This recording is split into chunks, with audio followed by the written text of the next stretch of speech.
Well, tens of thousands of supporters of Prime Minister Morgan Tsvangirai have gathered in Harare for his final rally. Tsvangirai won the last presidential election in 2008 but pulled out of a runoff amid a campaign of political violence by President Robert Mugabe's ZANU-PF. There are three major parties in the running.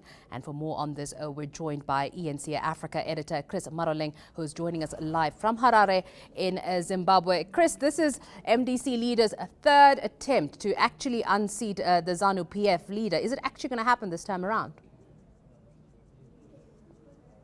That's the million-dollar question, Fenley Fox, and in actual fact, it's very difficult to establish exactly how it will be at the polls. However, there are some serious factors that mitigate against Morgan Tsvangirai unseating President Mugabe at this stage, and these are really procedural issues that have hampered the credibility of this election, particularly a voter's role in which the number of the electorate who will come out on the 31st has not really been established. It hasn't even been inspected by the main parties in this election.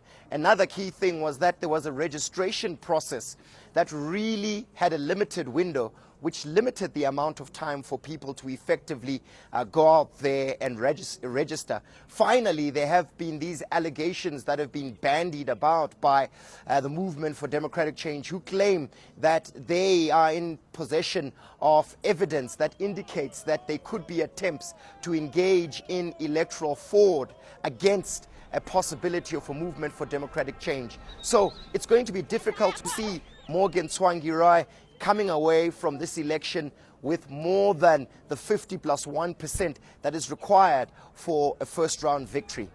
Now, we know that the AU election observer, Olusegun Obasanjo, was in Zimbabwe to make sure that everything will run smoothly come election day. What does he have to say? Well, he has been in Zimbabwe, and in the nature of all observers, he reserves his comment until the final observation has been concluded. The interesting thing about his presence here is that there was a reference to the African Union and the Southern African Development Community's observation and monitoring teams here by Morgan Tsvangirai during his address at the final rally known as the Star Rally here in Harare earlier on today, where he called upon them to speak truth to power and provide a credible report on what has actually taken place during these elections. Now, let's say Tsvangirai does win these elections. Will he actually be able to resuscitate an economy that's been in tatters for 33 years?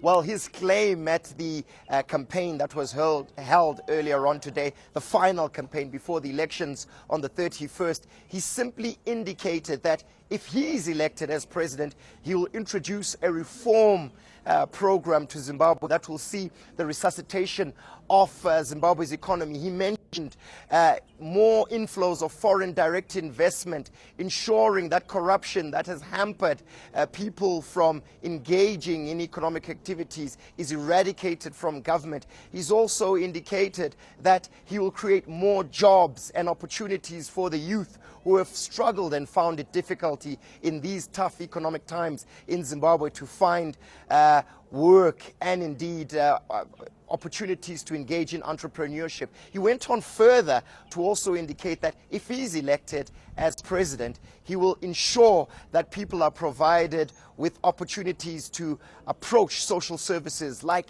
the education sector, where he says that he will ensure that those up to grade 7 could go to school for free, and that hospital costs for those with serious illnesses, and he mentioned here HIV, AIDS and cancer, shall be provided by the state for free. All right, Chris, thank you so much for your insight there. That was eNCA Africa Editor Chris Maroleng. News that moves. eNCA.com.